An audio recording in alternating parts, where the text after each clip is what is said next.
বাংলাদেশের ক্রিকেট ইতিহাসে প্রথমবার সুপারবার জেতার জন্য আর প্রয়োজন 5 রান, হাতে রয়েছে 2 বল। ব্যাটিংয়ে নামছে নাজমুল হোসেন শান্ত, বাংলাদেশের one of the big hitter.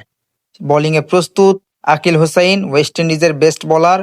বল করতেছে আকিল হোসাইন, ব্যাটিংয়ে প্রস্তুত শান্ত। দেখা যাক, বল করলো নো। শান্ত এটা কি শট খেললো! তার টুনটুনি বাঁচানোর শট, অসাধারণ একটি শট খেলে মনে হচ্ছে wide ball. No no no, এটা ওয়াইড হয় নাই, টুনটুনি বাঁচানোর জন্য তার পায়ে হয়তো বা লাগছে। তো রিপ্লাই দেখাচ্ছে। ও শট, শট, শট, অসাধারণ শট, টুনটুনি বাসানা শট। এ পর্যায়ে মাত্র 1 রান চলে আসলো এই বল থেকে।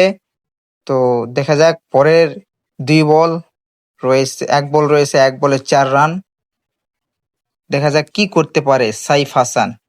বোলিং এ প্রস্তুত আকিল হোসাইন, ব্যাটিং এ সাইফ হাসান। ও নো, সাইফ এত দূরে আসার পরও হোয়াইট বল।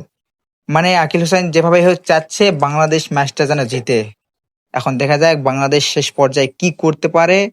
সাইফ হাসান প্রস্তুত ব্যাটিংয়ে, বোলিংয়ে প্রস্তুত উইন্ডিজের আকিল হোসাইন। বল করতেছে আকিল হোসাইন, দেখা যাক কি করে 1 বলে 3 রান। অন্য কি শট খেললো, ব্যাটের কানায় লেগে পিছনে। অসাধারণ শটের কারণে বাংলাদেশ প্রথমবার সুপার ওভার ইতিহাসে হারের স্বাদ গ্রহণ করলো। উইন্ডিজ ক্যাপ্টেন খুব খুশি, সকলেই খুশি, কোচ সহ সকলেই